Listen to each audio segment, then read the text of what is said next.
So that is the question. How much trouble are the Broncos in? Stephen A.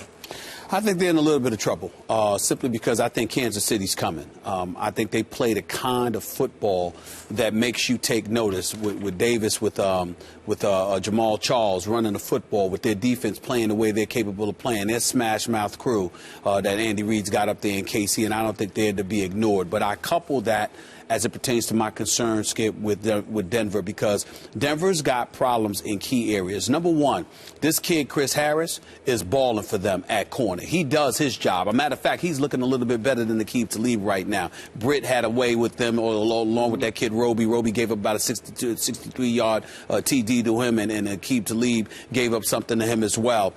Britt had a big game, but it was on Aqib Talib, not Harris. I also look at Denver's special teams. They ain't doing much. I'm looking at their offensive line. They got problems all over the place. They were penalized about 5 times yesterday. They don't seem to be in sync at all. They're not run blocking well. They're not pass protecting with the greatest of ease. When you combine all of that, that's going to interfere and disrupt some of the things that Peyton Manning is trying to do on the offensive side of the ball. I don't think there's any doubt about that. Defensively, again, John Fox, I got questions about this man. I really, really do. I understand that the Denver Broncos were in the Super Bowl last year. I get that. But their performance in the Super Bowl was so putrid, so pathetic. And if you look and read the reports the week leading up to the Super Bowl, there were a myriad of errors that people thought that he had made in preparing his team for that Super Bowl encounter. I'm looking at him in defense being his signature. I'm looking at, at the defensive coordinator, Jack Del Rio, and those boys. And I expect more from them. You got DeMarcus Ware in the offseason. You got T.J. Ward in the offseason. You got Aqib Talib in the offseason. You got Von Miller back there.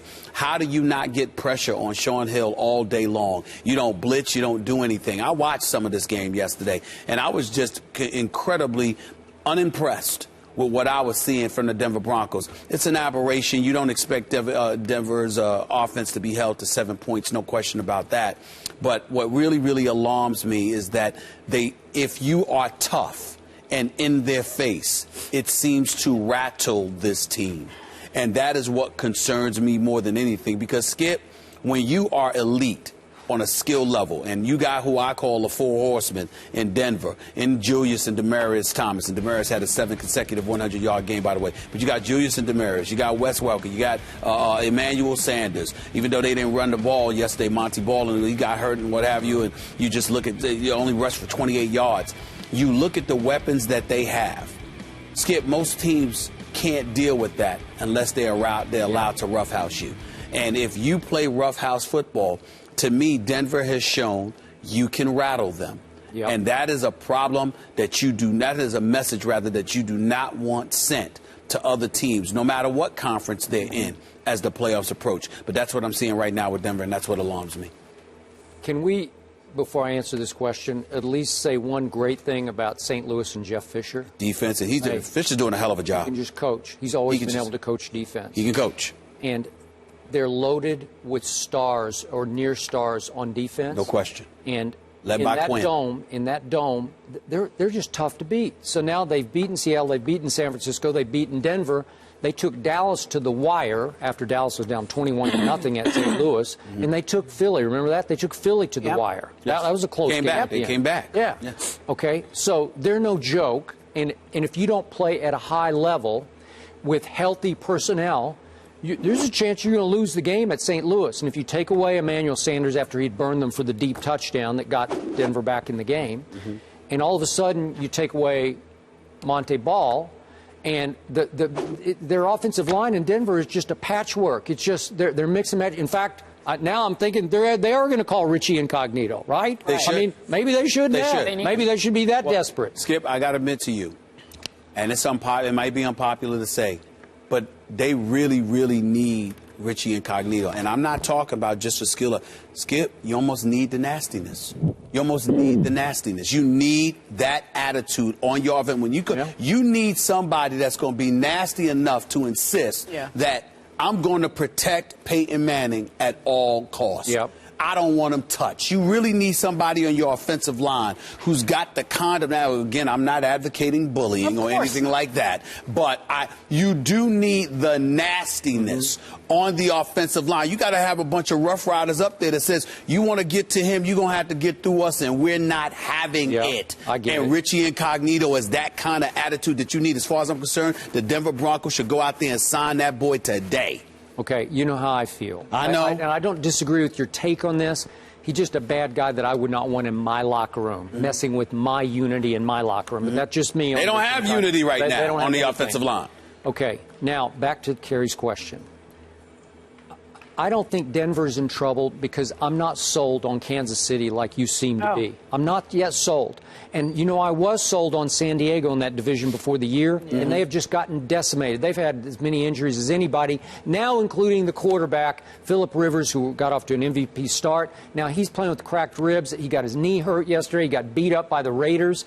I just don't know if they're going to be healthy enough to make the check. They're only a game back now. They're only a game back. I'm not worried about San Diego. Okay. I don't believe in Well, in the end, I'm not sure I'm sold on Kansas City, and we'll talk about this game later. But if you look at the numbers of what Seattle did at Kansas City yesterday in that outdoor asylum that they have, that decibel asylum, Seattle outplayed them in every statistical way, except they couldn't convert on 2 4th downs, or we'd be having a different conversation right now. But, so just for the record. Yeah, just for the record. But just for the record, they do have the #2 ranked defense. They do have the #1 defense against the pass, and they do get physical. And not only that, they run the football. Now, if they were, you know, they had some big-time passing attack, and because of that, you know, it's a big deal, then you got me. But the way they play football and the way and what we're saying about Denver in terms of how they can be rattled. It's not so much that Kansas City ultra impresses me. It's that Denver. I think the glitter has just it's dimmed just a little bit. Well, they're not what they were a year ago. Well, I'm just talking about in terms of muscle. I'm talking about in terms of being Rough Riders. You've got, especially after losing the Super Bowl the way that they did. You and I both know that the primary reason they lost that Super Bowl is because they were intimidated. They were scared. They got intimidated early, and they couldn't overcome that. I think that's what you have to address. You need Rough Riders. If you need to, Peyton Manning and his crew can take care of the finesse part. They need Rough Riders. Okay. Well, they lost the touchdown leader, Julius Thomas, to ankle. He's had ankle injuries his whole career. So that could be a big ongoing loss. No question. And Emmanuel Sanders, I love him. We've had him on the show. This is just me. The play that knocked him out, I wouldn't have flagged that play because I don't think the corner was targeting. I don't think they deserve to be. I don't think they deserve to get flagged for that play. It was a hard hit, but it was just your basic football play. It was legit. It was legal. It shouldn't have been flagged for. But the flip side to it is that defensively, there's another Brandon Marshall in this league. His brother had 15 tackles yesterday. He's on the verge of getting 100 for the season. You got him. You got this guy, Chris Harris.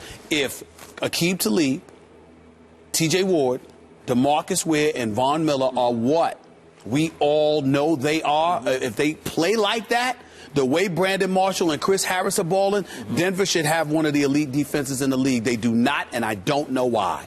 But it needs to be asked. I still think it's going to be good enough to win this division unless San Diego gets healthy and gets healthy fast. But I still see, okay, so I look at Denver's remaining schedule. The Dolphins are tricky if you don't have Emmanuel Sanders. But I picked Denver to win the division. They're not losing this division. You don't think so? No, not at all. Okay. Denver's winning They still have to go to Kansas City and they still have to go to San Diego. Those are two losable games. They're winning one of them. Okay, well, those are the only two losable games to me left on this schedule. Right. So can they go 11-5, 12-4? Yeah, I think they can. Yeah. Okay, so when we talk about trouble, how much trouble? Well, the trouble is going to start in the postseason, right? Well, the trouble, wait a minute. The trouble could start. I said they'd win one of the two. Yeah, they could beat San Diego. But what if they beat San Diego but lost at Kansas City?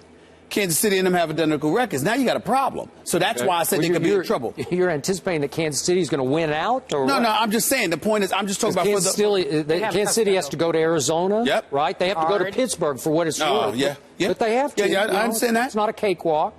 Okay, so... All I'm saying to you is that they could both end up losing another game or two. But if Denver loses at Kansas City, you got a problem. Okay. All right, AFC, again, not so predictable. Coming up, let's talk about Stanton and Floyd and the rest.